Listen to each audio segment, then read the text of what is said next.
Hello and welcome to the That's So Craven podcast, your one-stop shop for all things Fulham. Yeah, we're here. Fulham played yesterday. Fantastic game, fantastic result, and I think we're all buzzing. But you know what? I could sit here and talk to you all by myself. It would be really boring and probably have no one here. So that's why I need help. So that's why I have with me today, I have Elton. Elton, how are we doing? Look, I'm very, very well. What a great afternoon, and sitting watching it with Jack. I smashed the coffee table a couple of times, quite late at night, and nearly woke the house up when we scored, and I thoroughly enjoyed that. Fantastic. And to be honest, even if you do get noise complaints, I think that's a flex. I think, someone comes over, oh, there's a disturbance in this household. Oh, what happened? Sessignon just scored an 88th minute goal against his former club who left us for. And then they would just been like, cheers, right on. We're out of You're here. right. No problems. We're also joined by Mark, who isn't in the UK. He isn't in Asia. He is a jet setter. He is in Amsterdam, of all places. So, Mark, thank you for joining us in Amsterdam.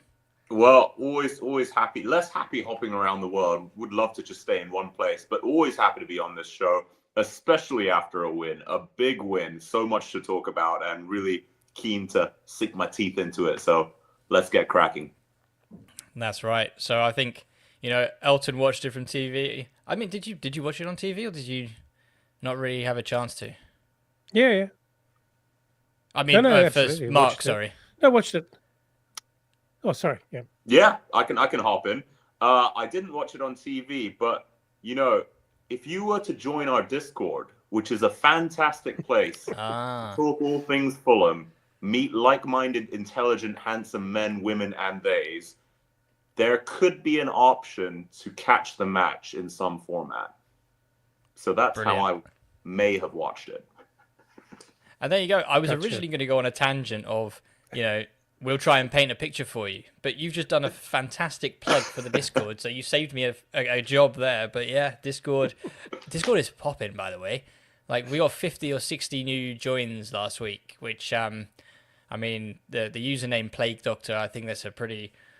I feel bad saying thank you to the Plague Doctor, but thank you to whatever your real name is. But for spreading the Fulham Discord word and getting a lot of people in, which is fantastic. I mean, the more that you build in this community, the better. I mean, the discussions are great. I mean, you can start to build, try and help each other out. So I know there's been a bit of a ticket debacle recently. So I mean, there are season ticket holders who may not be using their full allocation, therefore offering their services up. Who knows? But that's all in the Fulham Discord, which you can see in the link in our bio. So that's all fine and dandy. Well, with that out of the way, Fulham played Tottenham Hotspur yesterday, I guess afternoon, early afternoon, which was quite a nice one. For I guess Australia side, stateside, and even for us in the UK, it wasn't that bad to sort of get down there. I mean, it was the trains were a debacle, but we won't go into that part. That's out of Fulham's hands. But Elton, I guess we didn't really get your view on sort of the preview into Tottenham Hotspur. Were you quietly confident going into this game that they're probably 15th, 14th for a reason, and that's something that we should definitely be taking advantage of, right?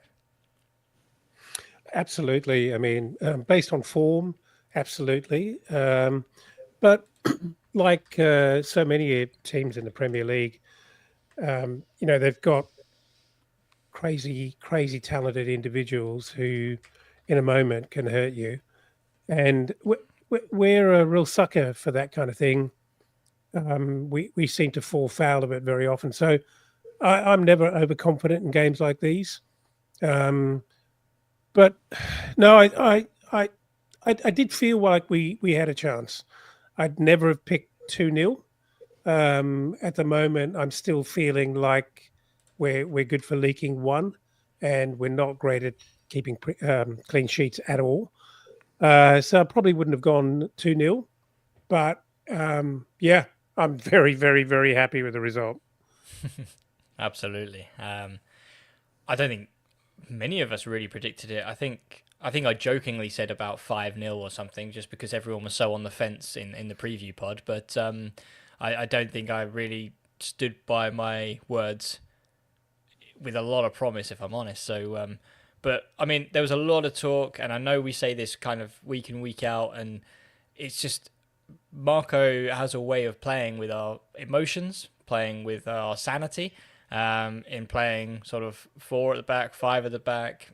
We've seen the 5 at the back being quite negative, and Mark, when that team sheet came out and you didn't see Diop's name, God love Diop, he's been a fantastic player for us this season, but just not seeing him on that starting lineup and seeing an actual midfielder come in, how great was it to see Diop out and Willian in?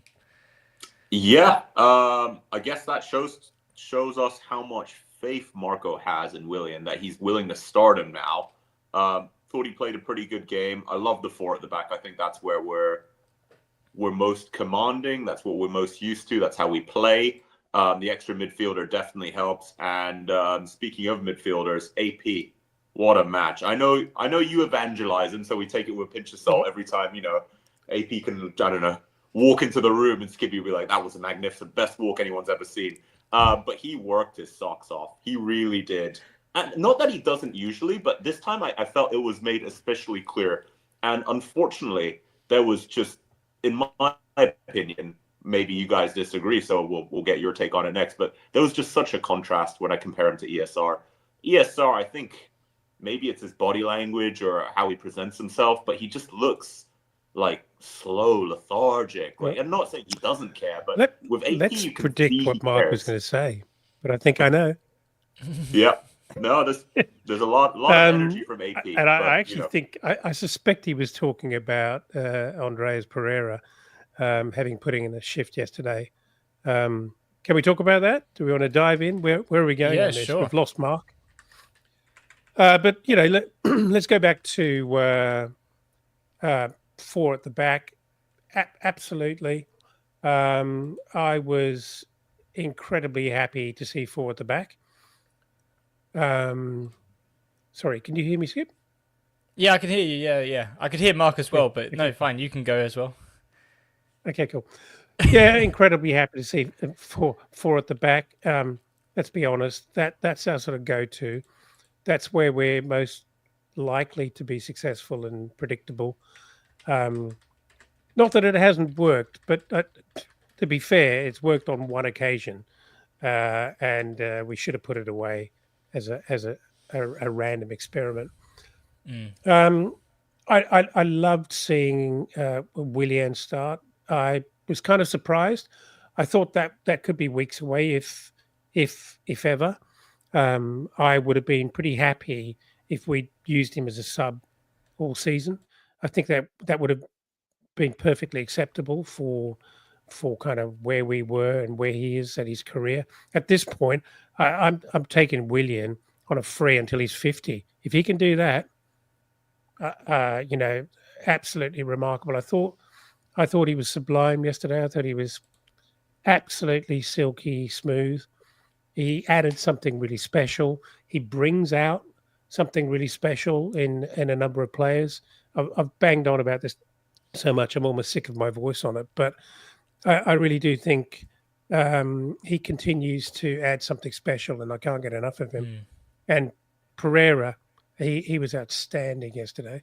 His work rate was crazy, and he was effective. And you know what? It's an interesting thing you touch upon, which was, Willian being really classy and just fantastic on the ball. And there was kind of an early sign that I saw, which was Willian was kind of free roam. He was going a bit more central. He was, carrying the ball, picking out these sort of clever passes. And that was actually giving Smith Rowe some space to go onto the left-hand side. And then do his usual kind of cut in. And I was thinking, this could actually work in Smith Rowe's favour here, because, I find that he gets into a position where he stands on the touchline, he gets on Iwobi's toes, and they just seem to be all muddled up and not effective. And I thought that, Willian's intelligence of giving him that space by drifting in centrally, that could allow him to sort of kick on and really dictate the game. Unfortunately, it wasn't really the case as the game went on, but I saw that quite early on. But it was great to see Willian. He's not the blistering pace master and tricky winger that he used to be vaguely 10 years ago, but he is just so effective. And I mean, Mark, when he picks up the ball, and he just seems to do everything so simple, but yet really effective. Like we were seeing Smith Rowe pick up the ball, pass it back to the defence, and there was groans. But for me, Willian was probably playing just as equally safe passes and movements, but they were more effective and more positive in my eyes. Would you agree with that? Yeah, I think that makes a lot of sense. You're right that the pace, definitely isn't there after this many years, but the decision making is spot on. The skill is there, and just everything kind of makes sense and flows nicely. Like you said, he creates space. Very, very intelligent player. And I think he compensates for his lack of pace with that intelligence, right? He can see things, or he can make things happen. He's kind of like playing with the strings in the background. And I think that's really exciting. Probably another piece of the puzzle we need if we dare I say it, make a push towards Europe. Probably not fully there yet, but really good to have him back and to see him start. Yeah. No, and to be honest, I think it came a game too early. I think I wasn't expecting him to sort of start just yet. I thought he would probably need another couple of weeks, but hey, he showed me, well, he proved me wrong, and he showed that he was definitely ready, and he was up for the challenge. I think playing against I think it was Jed Spence on the right, so he's a competent fullback. He's a quick player, and he never looked out of place, and he seemed to really fit the team. And I think there was that odd element of question about, are we failed at Olympiacos, therefore they let him go, and that's why we could pick him up. But I mean, there's got to be Olympiacos fans watching on and thinking, where was this Willian when we needed him? Where was this player? And he just seems to fit in Marco's system, whether it's just dumb luck or whether it is that we've just built a squad that fits the qualities that he can show. But Elton, you touched upon Pereira, and I think there probably were a lot of groans, probably even within the That's So Craven group, that Pereira started again with Berger and Smith Rowe, which we've seen as a bit of a failure in recent times. But even from the get-go, he had the fire in his belly, and he seemed to really step up. I mean, was that the best performance that you've seen from Pereira, full stop, or was it probably the best performance you've seen him in the 8? Where did his performance rank for you in those sort of showings? In terms of energy levels, desire, and sheer work rate, I think he's definitely not had a better game in the 8. That could have been his best game in terms of endeavours anywhere in a Fulham shirt. He's possibly been more effective in previous season at possibly creating more in the 10, but I was definitely one of those who groaned somewhat, thinking that Pereira. To be honest, I wanted him to start probably in preference to ESR in the 10, and I've just haven't been sold on his role in the 8, and after yesterday, I'm just wondering whether it's less of a capability thing and more of a headspace thing for him. I feel like yesterday somehow he just knuckled down to it and said, "I am needed. We don't have Lukic. I've got a job to do. I'm going to get this done," and he seemed to really commit to all the hard work that had to be done, because he was everywhere and he was aggressive without being silly. I mean, how many fouls? Not many. If you consider the number of hard tackles Lukic puts in, the number of fouls we end up with, just as by way of simple comparison, I thought he was incredibly effective and very, very hardworking, and a real handful for Spurs in midfield. Really, really, really difficult.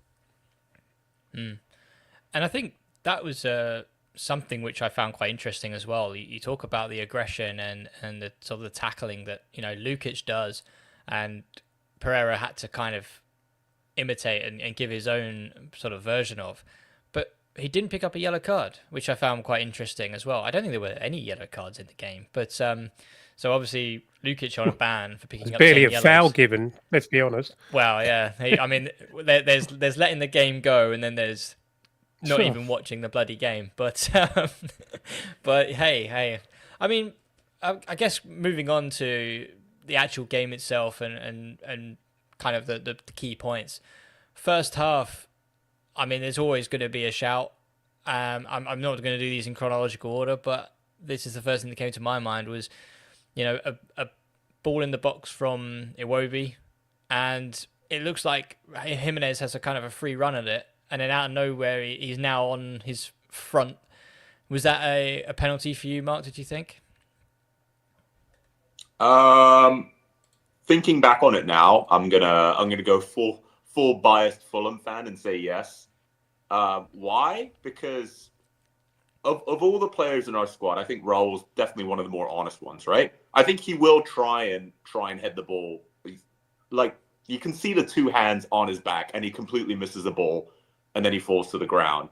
Right? I'm sure we have other camera angles so we can actually check if the hands touch the back. But if they did, that's a penalty.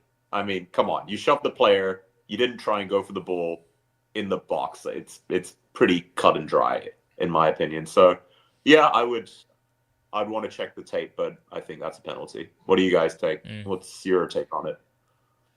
I mean, Well, go on, Elton. yeah. Look, I guess you didn't have the benefit of the replays. Not that the replay on only one angle showed very much. The problem is that he gets so aerial and appears to simulate quite melodramatically, which is unfortunate because I think if he simply goes over with the force that he's hit with, and just sort of lands on his belly, it probably looks a lot better and in his favor. But back with the sort of, this the simple rules of it all, I just don't understand how you can overlook a defender putting two hands in a player's back in the box. That's outrageous. I mean, even if it's not that strong a push, two hands pushing someone, even if it's not a strong push, it doesn't have to be a very aggressive push. All it has to do is move his head. It's not his whole body he's trying to connect with the ball. He's trying to head the ball. All you have to do is move his head a few centimeters, and you've actually you've taken you've created an advantage for yourself as a defender. And I think, I don't like it. I don't like it. I don't think I'm being biased here as a Fulham fan. I don't like it. Yeah, I think I just flashed up a comment from Steve Reynolds in the chat. Not a pen, slight push, but Raul made a meal of it.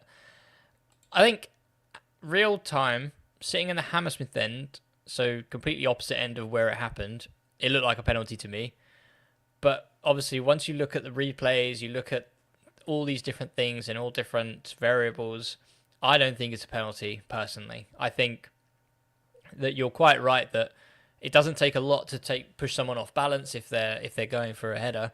But at the same time, I think when you look at the trajectory of the ball, it doesn't look like he's in the right position for me to actually get this on target. It looks like it's going to either hit the top of his head or go over his head. He doesn't look like he's got in the right position. But then, he's felt the touch in the back and he does make an absolute meal of it and it looks pretty embarrassing. But and that is Raul for me. He does overplay sort of certain things, like certain tackles that may be slightly, not naughty, but not really that much contact being made, but he'll go around holding, having a bit of a scream.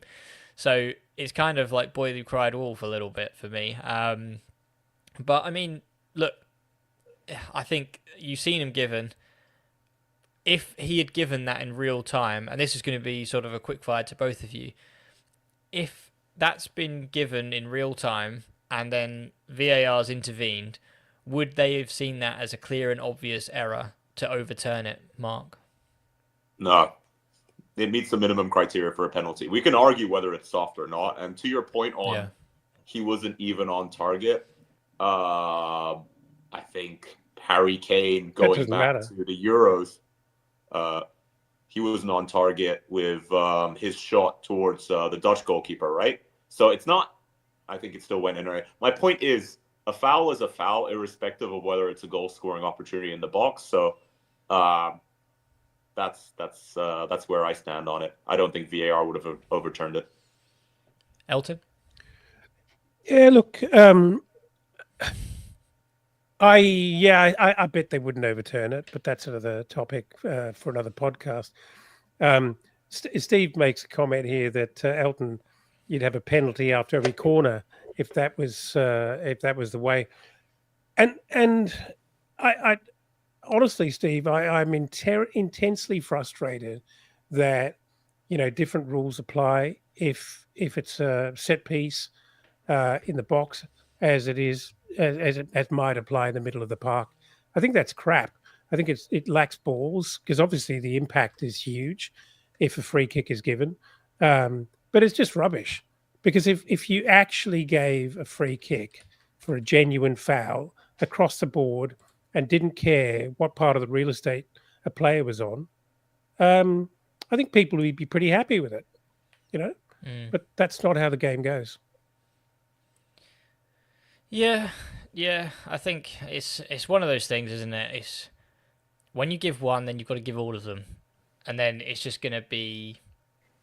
But that's the point, I think. But if you set rules around what an infringement is, then you shouldn't care. There shouldn't be some sort of subjective higher threshold for awarding a penalty. If it's an infringement, it's an infringement. And if that means defenders being aggressive in the box, and we end up with 10 penalties in a match, so be it. Well, I think you need to do it both ways, though, right? If we I know where you're coming from, Skippy, as a defender. I was just about to say, as a fullback, I know where you're coming from. I'm leaning on him. I'm making it as difficult as he can to get that header on target. And, there's a threshold, like you say. But two extended hands is risky. That's really risky. If that was me, I'm probably more, just jumping for the sake of jumping to try and win the header, and that puts him off. But, just a slight shoulder in the back, and that normally you get away with. But I think two hands is risky. It's a risky move, but at the same time, I'm an advocate for it's a physical game. People are gonna touch someone. I think touch right defending is always seen as something bad as well. Like you're always grabbing. I was always told, if you can't touch them, you're not close enough. So I'm always sort of like just a little nudge in the back every here and there. But watching it back, he's not doing that. He's just seen, he's lost him. He's Rolls just then poked, gone for the header ahead of him, and he's just gone almost like a slight touch of just put him off a little bit. But in almost any code, contact sport code, the single most effective thing you could do, which generally looks like you're just inside the law, to put a player off who's about to execute, whether he's going to kick the ball out of his hands in rugby or Aussie rules, or you're going to try and head the ball and you're in the air, is to give him a nudge. It's the single most effective thing you can do. It really is. And you can kind of, if you're really clever about it, you can get away with it and without it looking aggressive, but it's very, very effective. So, they get paid a lot more money than me. They should be able to see through these things. Well, you'd like to hope so. And then I guess moving on from the whole penalty debacle, because I think we're going to talk about penalty again later on. But first half, Iwobi cuts in from the right. And weirdly actually had a very quiet game for me. So that's probably something just to sort of quickly touch upon. Is there something, Mark, that you see is a real change for Iwobi just by going over from the left to the right? He seems to become a bit ineffective in the last couple of games. Is that something that you think tactically, or just, we all have a bad day at the office, and and unfortunately that might be just one of those things for Iwobi, even though I think he did grow into the game a little bit, but he had a bit of a quiet Yeah, start. great question. I think he's built up a lot of credit in the bank. Great player for us, right? Now, from my Arsenal buddies who I speak with, their problem with Iwobi is he was always inconsistent. So he has these moments of brilliance, but sometimes he fades out of games. We know he has a cross on him, but I don't know whether it's fatigue or something like that. But just recently, yeah, he hasn't quite been himself. But then, our wingers are playing extra games, right? Especially because we have, Traore came back, but we still have Wilson and Nelson out. I think that lack of rotation is really hurting us. Kind of going on a tangent here, but I think a couple of other, I don't know if it was Dave or other members of our Discord who mentioned it, but I wouldn't mind seeing Iwobi and ESR switch. Well, not really. Sorry, let me rephrase that. I wouldn't mind seeing Iwobi try out the 8 and ESR on the wing. I think that could be an interesting change. We know Marco's quite stubborn, and he seems to be hell-bent on playing certain players a certain way. I guess he does move the pieces around a little bit. But have you guys ever considered that? Do you have any opinions on – it doesn't have to be that particular switch, but players that you think might do a job elsewhere? Maybe Sess on the wing. And just to add to that, just very quickly before we go to Elton, is that in the Fulham Fix interview with Iwobi, he actually saw himself as a centre mid, if anyone caught that. He prefers to be in the centre, so hey, I don't know why we seem to play him out wide, but there you go. But yeah, I mean, Elton, have you got thoughts on that? Look, if I stand back, I've got to be fair and reasonable and say he's had a cracking couple of years, and his consistency really over a couple of seasons has been outstanding, and he's been a really, really important player in our squad. He's definitely been a little bit off over the last couple of weeks. I can't remember who it was against, but he put a couple of balls out of play, a couple of passes that just went Brighton astray, which was really unlike him. I mean, he's a bit unreliable in that last third, having a shot at goal. I never really feel that confident. But in passing the ball around, I do back him. So you sort of wonder whether it is a fatigue thing or just mentally he's a bit fried. But as Mark correctly pointed out, there's definitely some load on our wingers at the moment. We're desperately short, in a pretty shallow squad as it is. I also wonder whether on the left he's missing out on the Robinson effect, where Robinson is very attacking, and he actually brings his wingers into the game with giving them a lot of options, and Castagna just doesn't have the same element to his.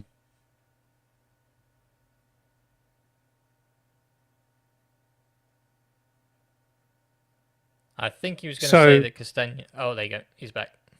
Yeah, I did say it. I heard it. Oh, you heard it. That's good. Well, I don't think the viewers heard it, but I think what you were saying is that Castagna is probably not as athletic and pulls the defense away from Iwobi, therefore doesn't give him enough time. Is that what you said? Yeah, and he's not that wing back who just has that. He just doesn't have that to his game. He's a different kind of a player.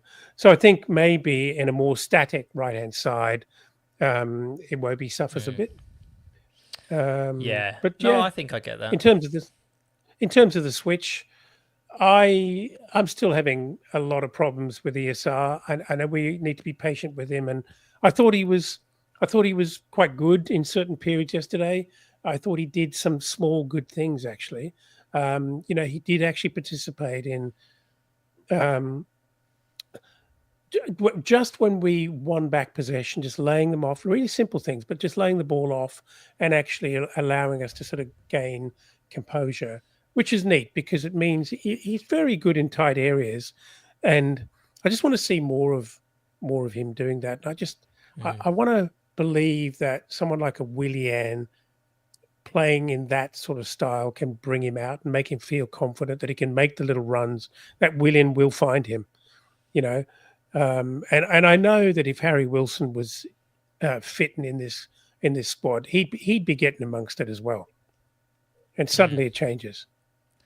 You know? Well, that's a very good segue, because that is the person who I was going to answer to Mark's original question of people that you would try in different positions. And I think I'd like to see Harry Wilson more central. I think he's got the quick feet. He loves to crash the box. I think he's got the work rate that we saw, I think, just before he got injured. I think it was the Tottenham Hotspur away game comes to mind, where Harry Wilson tackled back and he won it, and he just ran the length of the pitch. Unfortunately, it was on his right foot, but it's kind of like he was showing me the qualities of he can tackle, he's got the aggression levels, he's got the legs, he can sprint, he's a quick player when he gets motoring. And what we've seen this season as well is when he gets into the box, he can find those small spaces and get on the end of things, just because of whether that's luck or instinct. I think, if it happens once or twice, then you're thinking it could be luck. But the fact that he was getting on the end of things against Brentford twice, he got on the end of it at Chelsea. I'm starting to think it's instinct. And for me, he's showing really good qualities of could be that kind of shadow striker. Just that number 10 potentially. But when we're more attacking, that if you lump a ball up to Muniz, he's going to knock it down. He's going to find space. And if you're in and around him, Wilson will be absolutely loving it, where he can pick up the ball. And we know he's got a decent long shot on him. Just get it out of your feet, bend something. I think he could be. I would love to see him probably be more effective in centrally. Like when we've seen him come off the bench, we've actually seen him a bit more free roam. He doesn't sort of sit on that right wing the same way that Adama does. He doesn't sit there the way that Iwobi does. He's always looking to get inside and get in that box and take those chances. Yeah, quite right. I'd love to see that, and hopefully we do get to see that before the end of the season. I'm not sure how his healing's going, but I mean, he's just always the sort of the first name that comes up as unavailable, but hopefully we'll see him back soon. The only other real chance of the first half that I wanted to talk about was Iwobi coming off the right, clipped the ball in, and I think I'm going to say it was Ben Davies tried to sort of hook it clear, didn't really get it, and the ball falls to Castagna on his kind of left side. Bit strange, but straight to the keeper. I mean, Mark, am I being too harsh where I think he's got a score there?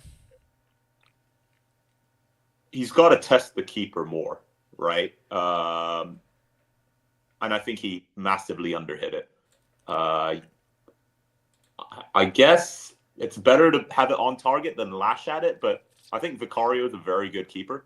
So it needs to be either placed really, really well, like we see later on in the match, or he needs to go for pure power. And he kind of does neither. I think he's caught unawares. He's not expecting to have such a good opportunity. Probably not on his, favorite foot, right? So he does what he can. And this is, I guess, the difference between us and really top level teams, right? Maybe they're playing not so well, but most of their players are a threat, and they're gonna do a better job than poor Timmy did at that point. So I don't want to rag on him too hard. It's not his, it's unexpected, and it's not his preferred foot, and he's a defender. But at the same time, should be doing a lot better than sort of rolling it to Vicario. Elton, thoughts? Yeah, look, to be fair to the skills of Tim Castagna, he's actually got a pretty decent left foot. Having said all of that, if that was, I don't know, Bassi, I think he'd just hit that with a lot more force, whatever limb he threw that at. And I think we just have to be realistic. That was a very, very good opportunity, but he's just not a goal threat kind of a fullback, is he? It just isn't. The best we can expect to see of him in that part of the pitch is having made it to the byline and crossing one in, but not really expecting to find himself in the 6-yard box to have a shot. Yeah, I think he absolutely caught himself unaware. He could have that. A great player would have found a spot in the top left-hand corner, really, because that was on offer. But yeah, like Mark said, I'm not gonna Mm. be too hard on him. It would so be it. Yeah, and I think it's one of those things, isn't it, where you look at other fullbacks in the league, and like Ola Aina comes to mind, where he's a very, very Yeah, strong left-footed.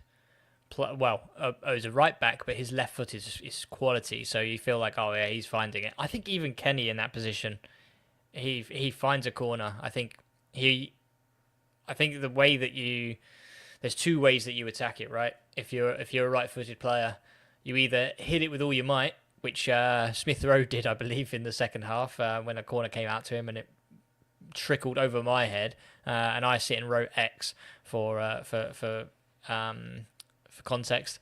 But also, you take a more composed approach to make sure that you get it on target, and then it looks exactly how Castagna's ended up. So, it's one of those things, unfortunately. But saying that, I think good effort. We could have done better in that position, but hey, it showed really good intent that we were really on the front foot against Spurs, and I don't really think that they had a chance going into the second half or in that first half, and then going into the second half, I think Ange agreed because they brought off Brennan Johnson, who I didn't see the entire half, and Basuma as well, and brought on Son, who has the pedigree of one of the great probably Asian players in Premier League history, but also Bergvall as well, a very young sort of 19-year-old centre mid who I think has actually been a very, very good player for them. So just a word on that, I guess, Elton. How good were the Spurs bench going into this game? They had Son, Bergvall, Maddison on the bench. Easily some players there that could definitely get in do us a job. Were you starting to think that, they had a bit of a struggle in the first half? They made early changes, which, he had to do. And the quality that was coming off the bench could potentially hurt us. Were you ever in that kind of position where you thought this could, change the game up a bit? Absolutely. I mean, Son made an immediate impact when he came on, and I think Ange was not going to hang about. He knew the danger here. As the game went on, we were growing into it. We were looking the more likely to score again, and he had to make changes because they barely had an attacking opportunity of note in the first half. So he had to make changes, and I thought with Maddison to come on and with Son coming on, and look, I thought we could easily run into trouble. If that was Silva, I think he would have actually made those changes much later. But Ange started to make them pretty early, and I think it was obviously he was very carefully trying to manage those players' workloads. Some of them coming back from injury, and we could have had a real problem there if those players had absolutely got involved even more than they did. I think we could have had a real problem on our hands. And I think Mark, you mentioned sort of the stacked bench as well, and I think, was there someone who really sort of stood out for you who thought they could come on in this game and change it for Spurs and really hurt us? I don't know the Spurs team super well, but I will say I'm pretty glad Van de Ven wasn't on, because when he's been a really good signing for them, and I think one random stat was he was the fastest or second fastest sprinter. So yeah, I don't know how he beats Adama Traore, but I've seen him crash the box in a couple of their sort of match highlights against other teams, and he just seems to be a player that takes them a step above. Having said that, like you guys mentioned, Son, Maddison, Bergvall, who also did pretty decently. Very glad to see. I think Kulusevski was out because that man is a menace. He is really bloody good. Makes stuff happen, fast, tricky, skillful. Very glad we didn't have to play him. But another change, which I think you're right, Ange does make. He made quick substitutions, which were good. But a point Dave raised in our group chat, which I thought was really interesting, and I completely agreed with, was the Romero Madison switch. Both of us found that bizarre. Just because Romero, I don't really like him. I don't think many people like him who aren't Spurs fans, but he is a very capable defender. And you're taking out that very capable defender in a 50-50 match, not a match that is ultra comfortable for Tottenham, and you're putting on an attacking player who's incredibly skillful, but doesn't add much to the defense. So is that just Ange's style, in you guys' opinion? Is he just all-out attack? Because I thought that was a weird substitution. Well, I think the thought was that Romero, I thought he was having a very, very good game, actually. He's a very good player. He's a handful. But I think the sense was that he was approaching or at risk of getting another yellow card. And that may have been some of the reasoning behind taking him off. But it's an odd switch. You know, if you took him off, why wouldn't you actually put on another defender? Because I think they, as much as they needed to do something to score a goal or two, that I think that really dishevelled their back line. He was the most effective defender they had, and they took him off at a really key moment in the game, and I think that was a suicide substitution, which actually took a huge amount of pressure off us. Yeah, I'm trying to sort of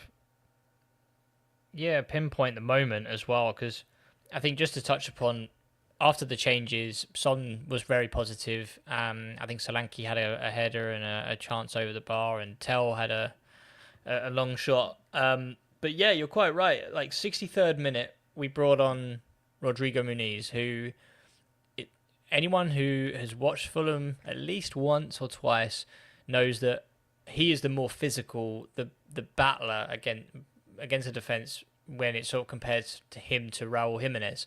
So what I found really bizarre was we brought on Muniz, and then 5 minutes later, that's when Ange Postecoglou decided to make that change for Maddison. We've lost Skibby there. And decide... Have you lost me? Sorry, no, Skibby. I can hear you. You just repeat? Oh, sorry, it must have been me. Can you just repeat that, Skibby? What did you find bizarre? I was saying I found it bizarre that, the 63rd minute, we brought on Rodrigo Muniz, who was the more physical of the two, with Raul Jimenez. But then also, 5 minutes later, he took off Romero and put Archie Gray back, who is an 18-year-old centre mid, who is very lightweight. He's not in any way stature going to compete with Muniz's physicalness or with his physique. And that's what I just found straight away. The physicality of Muniz is they would launch a ball up to him, and Gray just didn't want to know at all. And Muniz, I think he won probably 100% of his headers. Don't quote me on that, but I feel like that's what it felt like. I think you're right. And that's, for me, that's where the game changed.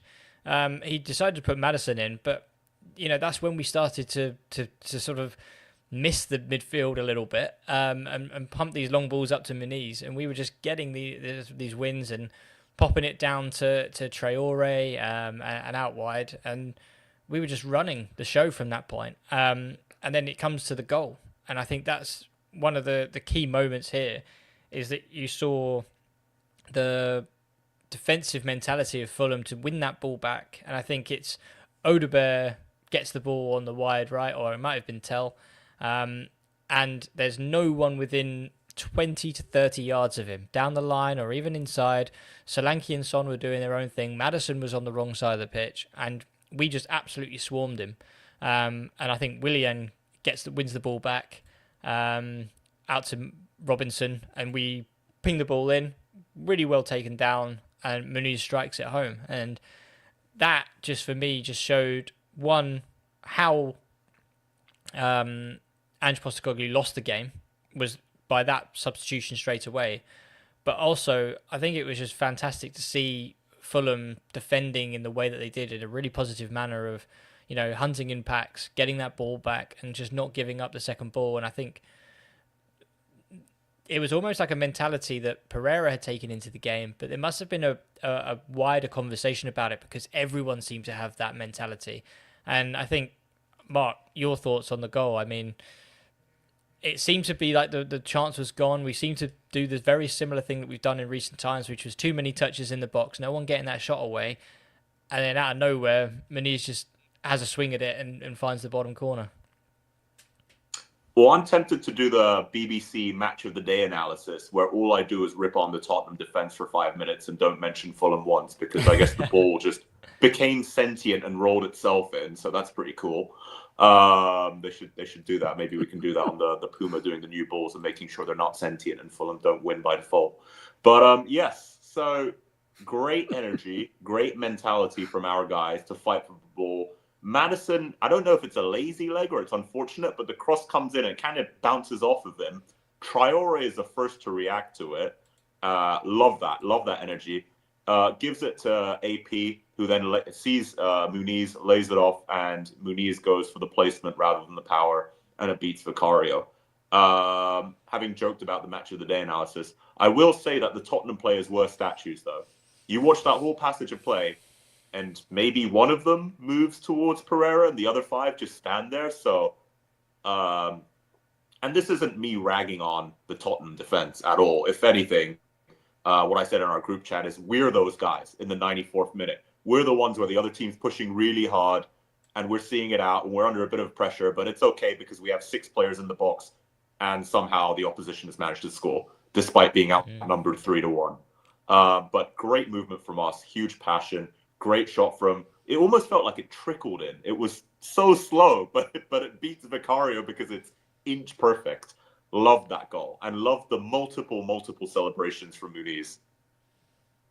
Yeah, it's one of those things, isn't it, where we talk about the trickling in and the scuffing of the ball potentially, but I feel like if he catches that cleanly, it goes straight at the keeper and he doesn't find the corner, which is one of those things. But it was his first goal in the Premier League at home this season, so no qualms against him milking the celebration as much as he can in front of the hammy end. But no, Elton, it was a goal that was coming. I think it was again back down to that change of Romero off. They just didn't look comfortable.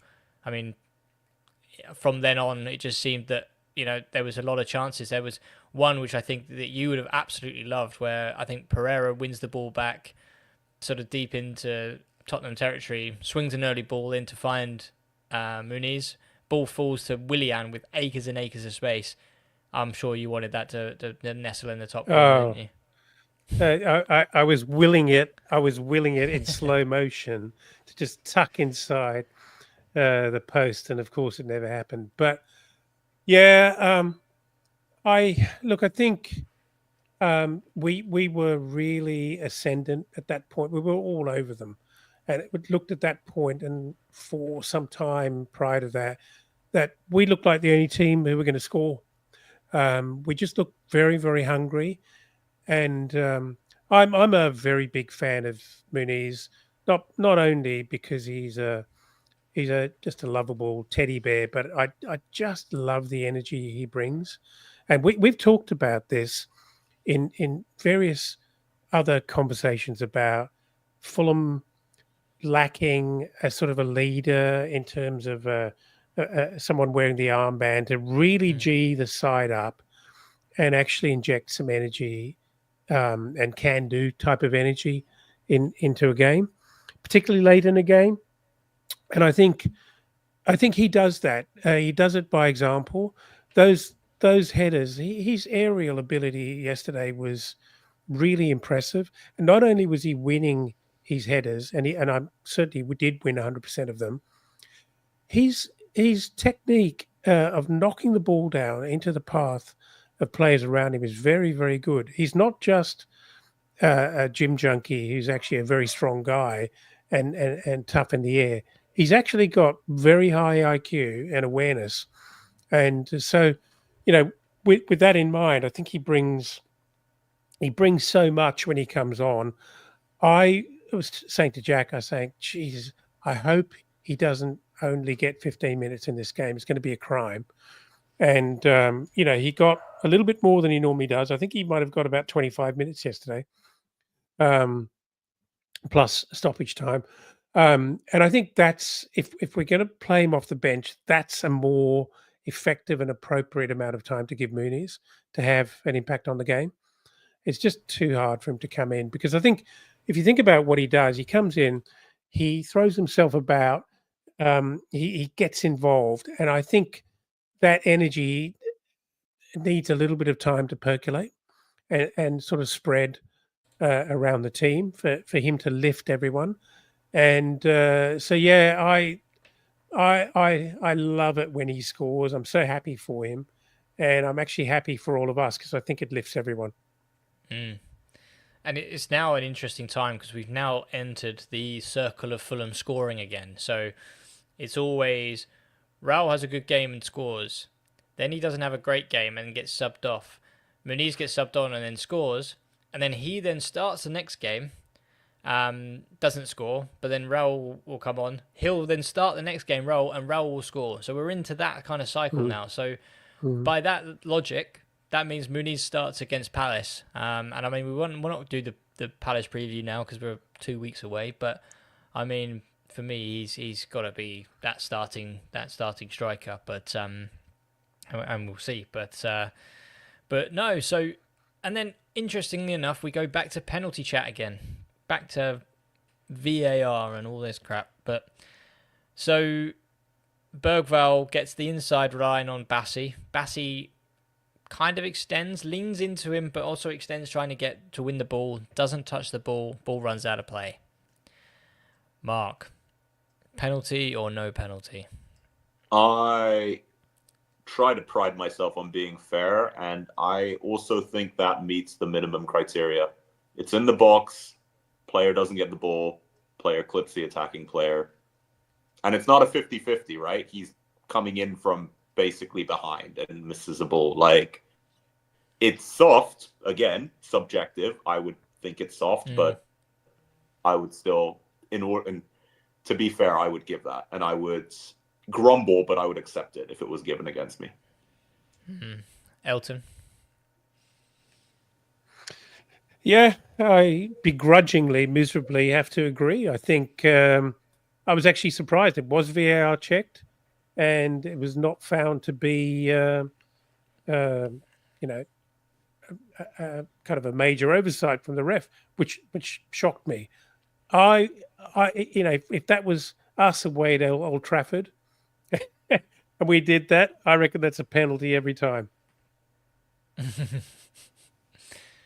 I mean, it's back to defenders union.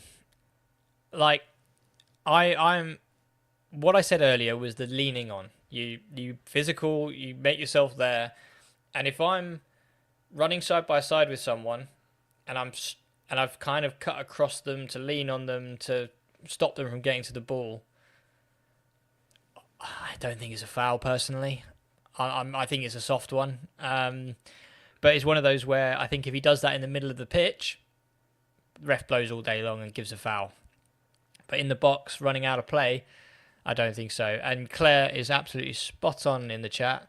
It wasn't enough to overturn the on-field decision. And it's the same with our penalty shout, which is if the ref has given that foul and given a penalty, the VAR wouldn't overturn it because it wasn't a clear and obvious error. But because he hasn't given it, it's not a clear and obvious error again because it's so subjective, so soft. So I think at the end of the day, it's balanced. I actually think that's bullshit, just personally, but anyway.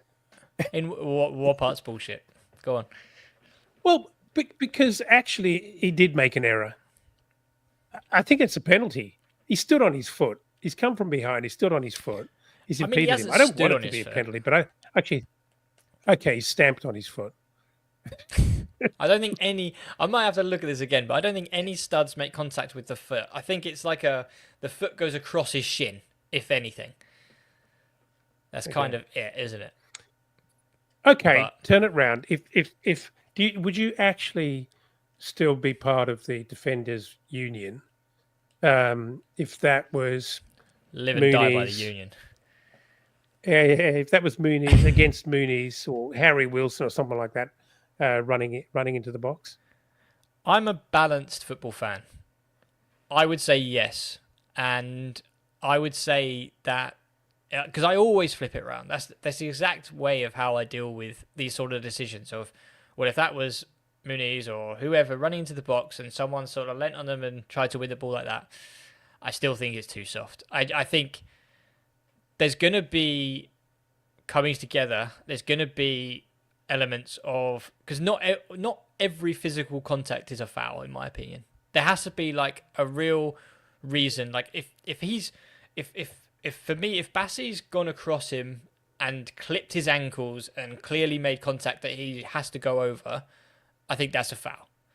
But the fact that he's shoulder to shoulder, he's kind of leant across him like that and almost like an extension, and that's what sent him over. That's strength for me. That's because Bergvall is a 19-year-old, and let's be honest, we saw Bassey's strength earlier in the game, where Romero, who is one of the top defenders in the Premier League apparently, got absolutely bodied and thrown around like a rag doll by Bassey. Bassey's a strong man. So just the fact of Bassey leaning in and trying to win the ball and trying to stop the player from running in on goal, I don't think that's a foul personally. But I mean, I'm open to it. And I think it's the same way, like you say, if that was Wilson, again, when we're talking about these sort of players, when you're running at full pelt, anything can push you off balance, right? Same thing goes for the Jimenez header. So I just think it's not a foul. It's a strong challenge, but it's just not a foul for me. I'm glad you mentioned Wilson because just to add some levity to it, we said Raul made a meal. Wilson would absolutely make a meal and then like start shouting at the linesman. That's his thing. It's brilliant. I love it. I'm there for it. I'll tell you one thing. In the context of the game yesterday, given the number of fouls that Madley overlooked, which I think was annoying because I think we suffered as a result of it. It was fair. I don't think he was favouring any one particular side. He was just letting so much go that, I think just we somehow were on the wrong end of it for much of the game, certainly in the first half. But having said all of that, having taken that approach to refereeing the game, it would have been unfair for him to suddenly get all technical on us and actually award a penalty. There are so many refs in the Premier League that would award that as a penalty, absolutely in real time. But given the way that he approached the game yesterday, it would have been brutal for him to suddenly turn around and go, "Yep, that's a penalty," when he'd given so much, allowed so much to flow all day. Yeah, Cavada would have found a way to give him a red card as well because he's just that kind of guy. And Darren Bond. Never forget Darren Bond. Ipswich. Darren the Bond. lap. Yeah. Absolutely. A strong sneeze is a penalty. Absolutely. But, so, it wasn't given as a penalty. And, a long ball from Leno, similar to what we were doing most of the game when Muniz was against Archie Gray. But it was overhit. And I remember watching this ball go and Ben Davies look comfortable that it was coming down. And then Sess suddenly piqued an interest in it. And I was going, go on, Sess. Let him know you're there. See what you can do. And I'm going to sit here and say, I did not expect that to go how it went at all when that ball left Leno's boot. That was just an unbelievable grit and determination from Ryan Sessegnon to win that ball. Incredible strength to hold off Ben Davies, who is no schmuck when it comes to defending, right? He has been around the block. He knows how to defend in the Premier League. And to hold him off and finish the way that he did was an absolute fairy tale. I mean, Mark, talk me through your emotions when that ball was sort of falling onto Sess's foot. This is going to sound ridiculous, but I swear it's true. I had a feeling he was going to show up. We often say it's against his former club. It's AP against United. It's Raul against Wolves. They have something to prove. Sess really has something to prove. He was talked about as England's brightest talent when he was with us, right? Record deal to Tottenham. Poch's signing. Then doesn't get a sniff. Has some injuries. Didn't really get a chance to prove himself. He really wanted to show up yesterday, and I'm so glad it went the way it did. And Davies was manhandling him like crazy. That was not an easy shot. He was just trying to buy time. I think if another Tottenham player had stepped up and they'd both come at him, then it wouldn't have been a goal. But they sort of let Davies do his thing. He tries to grab Sess. Sess is strong, really strong in that moment. Grit, determination, like he says, get the ball, turn around, and a beautiful shot. Just what you want to see. Straight into the top corner. Loved it. Was so proud of him, so happy for him. He worked his socks off, and once again, gonna put on my tinfoil hat and blame the mainstream media. If that was a top six player, if it was a Son, a Salah, a Haaland, they'd just be banging on about that for 3-4 minutes, right? But because it's us, it's what a failure from the Tottenham defense. I mean, come on, guys, give Sess some credit.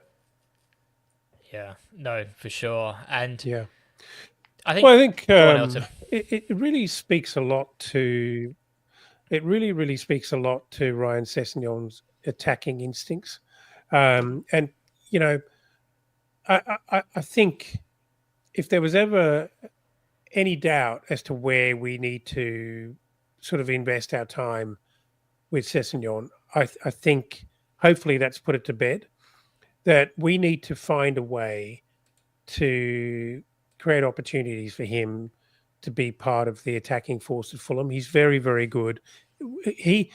So many players would have stood off and not actually seen the opportunity as the ball came in there. And he actually runs, I don't know how many meters, but maybe 10 or 15 meters to actually make that happen. You could easily just be thinking he's going to head that back to the keeper. I'm not even going to I'm going to look across the field and see where my other attackers are. And we're going to line up with the press and we're going to go again. But he actually sees it as an opportunity to actually, put some physical work in and make it difficult for him to control the ball there. And that you've either got that or you haven't. You see a half opportunity that you can get on the ball and have a shot at goal, if not score. So I love that about him. That's what's always been about him. That's what we love about him. I thinking to myself, God, please let this fall to his left foot, because I don't know that many people would back his right foot under pressure, being scragged with one arm behind his back. So that was a pretty mercurial effort to actually curl that round the keeper and put it in the side netting. What a finish! There was a lot to do there from the time he arrived for a one-on-one to put that ball in the net. That was some finish, and just a great story. And I guess something we've all been waiting for it to happen at home at the hammy end to win the game. Yeah, stuff that dreams are made of. Absolutely. And I think the celebration is misinterpreted, because a lot of people I saw were saying, "Oh, he's not celebrating against his former club." That was a celebration. That was a Cantona moment of the where this he is where I sits. belong. Yeah, this is the moment where Cantona scores that chip. He's got the pop collar and he's looking around like, are you not entertained type. For me, that Sessegnon swagger, that walk was just so good in a way. He looks back and he sort of says like, "I'm the man. This is me. This is my club." And that was better than any celebration, I think, because it wasn't a respect thing. It was you done messed up, not giving me a chance thing. And we're the ones who reap rewards. And it was just massive that, and I think I said this on Twitter, X, depending on what you want to call it, this was the closest I've ever cried at a football game. So I've been to Wembley, I've been to Europa League games. I've been to all of this stuff. I've never really shed a tear or anything like that, but this was close. Because as soon as that ball was dropping and I saw him get interested, I was like, go on, Sess, you can get it. Go on, Sess. Just let him know you're there. Just hold the ball up. Something like that, one for that 1-0 win. And then just to see him battle like he did, plant it like he did into the corner, and then just that swagger over to I was ecstatic. Then, the whole stadium was just ringing out of, he's one of our own. And, TC pushes him towards the fans and he's slapping the chest, and that was powerful. That was one of probably my favourite moments of the season since probably the Wilson goals against Brentford. But that is definitely a highlight for me, and I think no one deserves it more than Sess. I think he is a top talent. He's still only, 24, 25? He's still got a lot of his career ahead of him. And it's just nice to see someone who gave me, like, the best day of my life in terms of Wembley, now coming back into himself and pushing on and back to where he wants to be. He's enjoying his football again, which is great. So it's just a fantastic, fantastic moment. And, a 2-0 win against Spurs. I can't remember many times that we beat Spurs, let alone a league at home. I think it's just amazing. But hey, that's it. Got a question for you guys. Silva's a very passionate manager, and there are a few things that really get the entire Fulham stadium on its feet and really pumped and going for it. Someone like Ryan Sessegnon doing his thing is one of them. I think Muniz brings it out in us. João Palhinha brings it out in us. And I just wonder whether this is a bit of a moment that Silva believes that maybe if Sess is finding some form and Sess has got his goal-scoring boots on and he's actually starting to believe, maybe we use him because he gets the crowd going. He gets the home fans going. And I think Silva's very, very conscious of the fact that he doesn't have that 12th man effect like so many other clubs do. And, we're a genteel mob and it takes a lot for us to really get going. We're more fired by emotion than anger at Craven Cottage. And, I wonder if there's something in that. I don't know. I think he's definitely got to be within a shout of playing now. The cameo against Wolves, the shift that he put in, I think when he came off the bench and had some chances against Brighton. I think now is the time for him to shine. So I can definitely see him coming in. But I don't think Marco is a nostalgic man. He's not one to do it for emotion. He's not one to do it for the fans. He's always going to be a football minded person and wants to win the game. So I think he will always go big and always put out his best team regardless of whether they're a cult hero or not. But I don't know whether, Mark, you have a similar opinion. I think Marco, he has his favorites, but I think he's pretty stoic about who he picks. And I imagine he has a whole team behind him poring over the data and things like that to see, whether energy levels drop, passes completed, runs made, things like that. So long as Sess gets the fundamentals right, yes, we all love the goal, right? But I think Marco will look at the entire performance and, how many runs he made, how many crosses he completed, things like that, and then compare that to other wingers at his disposal. And he'll go with the sensible choice, not the emotional one, as much as we love the emotion and the narrative and the story behind it. But yeah, I think definitely has a place off the bench, is very close to a start. And let's see if he can get there. Yeah.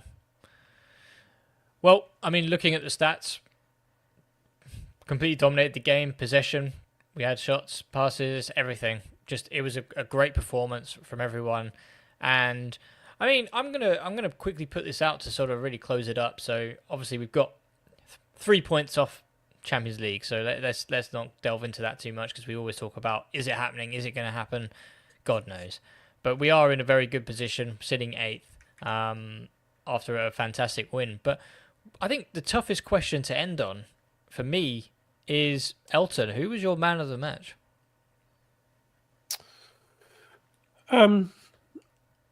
I actually think for me it was a toss up between Pereira and Willian, and I'm probably going to go Willian because I think his effort was exceptional.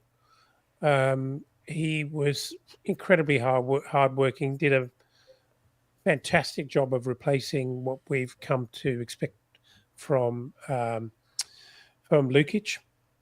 But I think in terms of creating opportunities and providing spark, so much intelligence, bringing other players into the game, I'm going to give it to Willian. Mark? Honorable mention first to Bassi, because I think with Anderson sort of tailing off a little bit, we can see Diego's put up Calvin Bassi had a great performance as well. Completely agree. And him throwing off Romero when Romero is such a thug. And you can tell Romero is like the kind of character that like enjoys being like a pantomime villain, being a thug and stuff like that. Him being physical and getting shoved off is just hilarious. But AP for me. AP for the energy, for the drive. He always works hard, but this time you could just see it. Perhaps because of the contrast of ESR as well, but he really, really worked. And you can tell when he's tired, but he still looks up, gets his head down and sprints back to try and retrieve the ball. Love to see that. And very, very hard to criticize a player, even when they're not playing their best, which he did play very well yesterday. But even when they're not doing everything right, when you see the desire and the hunger and the effort, that's what we ask for as fans. Yeah, I completely agree. And I think for me, it was Pereira. He just, everything he did, there was elements of his game which we've called out on this podcast of why he's not a fit for the number 8 position. There was, always trying to do the Hollywood ball, not doing the basics in people talk about recycling possession. I hate that term, but, back to the defenders and reset. He wasn't doing that before. He would take some shoddy touches and lose the ball in a really crucial area. But yesterday, I just found that he was, like you say, the energy was there. If we had lost the ball, he was one of the first to be tracking back. There was a moment where he was in a leg race with Tell, I believe, for the winger back from Bayern Munich. And, really strong tackle comes in and he's throwing himself into 50-50s, which he did last week as well, which really wasn't in his character. But I love the fact that I'm watching him throw himself into these challenges and get straight back up afterwards. That is leader material. That is someone who you would respect playing with. And you're like, this man is playing for the shirt on his back, or not the name on the back, but the shirt with the badge on the front. But he, for me, was just everywhere and doing everything right. And if we can get him to do that on a weekly basis, then we have a real problem on our hands with Berger and Lukic. And how do we fit them all into this team? Because I just don't feel like, and I mentioned this before, that Smith Rowe has the mentality to come back from being dropped and push on from the bench in a way that Wilson has, in a way that potentially Pereira has. But I think he's got to be protected a little bit and nurtured into, you are the star, come on, you can do this. Whereas I think Pereira and Wilson, for example, are definitely players who, when they're not playing, they're furious. The rage and the emotion is building up inside them that they want to go out and make a point. So I think Pereira yesterday was a man of the match performance, but not only that, that was a leader's performance. That was someone who I could see being a captain in the middle in the future, just from that performance alone, because like I said, that respect was gained yesterday. And yeah, I don't think we will see a better performance in the middle this season, if I'm honest. And if we do, then great, fantastic. But if he can keep that up, quid's in. I loved it. I loved it. But like Mark said earlier in the episode, he just could walk out on the pitch warming up, and I'm like, oh, doesn't he look great in that training kit? Like, isn't he just fantastic? What a man! What a player! So to see him, to allow others to see him in the way that I see him, magic. Love it. Loved it. But that you know that's, what, that's Stevie, fantastic. I enjoyed that sermon. I really enjoyed that. And I'm a Willian fan, but I'm not going to argue with anything you said because I think it was absolutely outstanding, and I loved his performance yesterday. Absolutely loved it.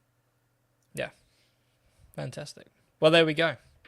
Summed up the game. There was a lot to talk about though. That was a good one. That was good.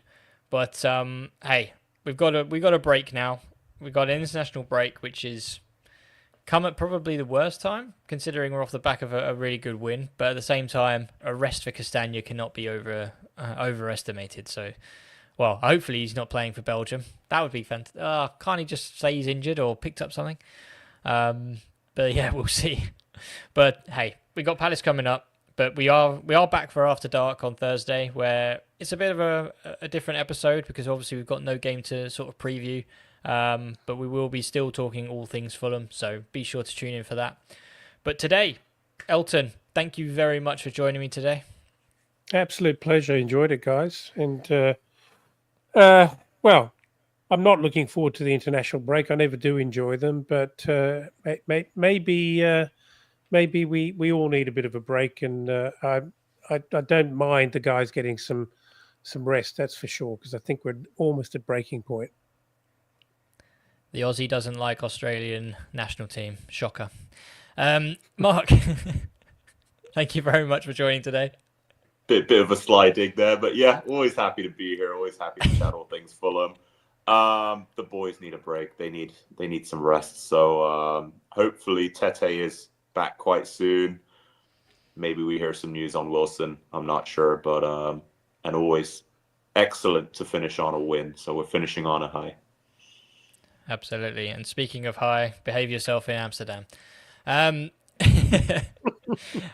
So everyone in the chat, so thank you very much for being with us today. Thank you very much for your comments. It's always great to have your opinions, obviously, when we're talking about the topics at hand. So thank you very much. And if you're listening on Spotify or wherever you get your podcasts, try and drop into one of these YouTube ones. They are quite fun when we live stream, so get your point across. If you're sitting there seething with rage, willing to write an email and about the points that we make, feel free to drop into the YouTube and give us some comments real time that we can respond to, because that's fantastic.